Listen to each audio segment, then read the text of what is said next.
दो लोग आज के समय में काफ़ी प्रभावी हैं। पहला, वो संत बाबा जो लोग प्रवचन कर रहे हैं, उनके यहाँ काफ़ी भीड़ होती है और लोग उनकी बातों को बहुत ध्यान से सुनते हैं। ऐसे में उनके फॉलोअर्स भी बहुत ज़्यादा हैं। दूसरे हैं मोटिवेशनल स्पीच देने वाले लोग, यानी कि भावनाओं में, भावुकता में आपके अंदर इतनी ऊर्जा भर देंगे कि आप पता नहीं क्या से क्या कर दें और आपके दिमाग में ये बात बैठ जाती है कि मैं तो बहुत कुछ कर दूंगा। ऐसे ही एक बालक सुन कर के प्रवचन या मोटिवेशनल स्पीच आए और माँ के पैर को छू कर बोले, माँ, मैं तुम्हारे दूध का कर्ज उतार दूंगा। माँ जरा सा पलटी और बोली, जा पहले दूध वाले का कर्ज उतार के आ। नमस्कार, मैं धनंजय शुक्ल। हेलो धनंजय में आपका स्वागत है। मैं ऐसे ही युवाओं की बात कर रहा था कि समाज में आधुनिकता कितनी तेजी से बढ़ी है, इस बात का अंदाजा भी नहीं लगाया जा सकता है आज के डेट में।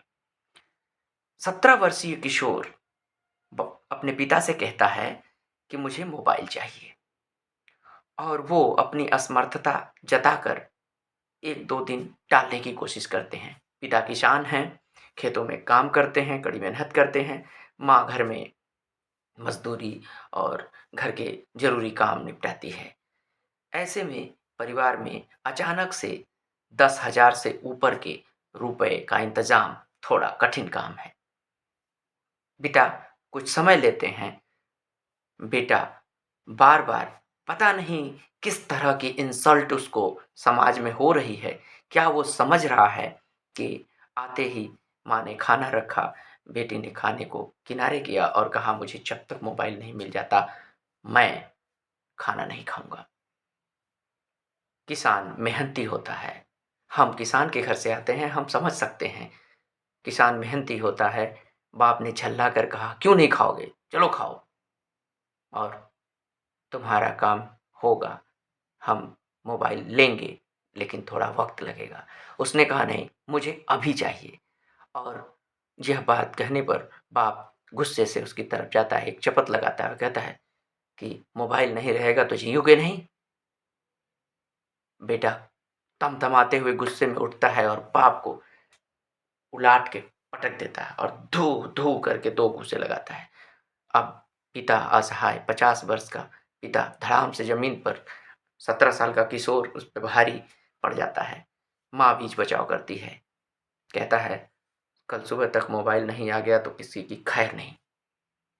पिता असहाय बखार से गेहूँ निकलवाते हैं, बनिए के हाथ बेचते हैं, कुछ इंतज़ाम करते हैं बाहर से, क्योंकि इकलौता बच्चा है उनका।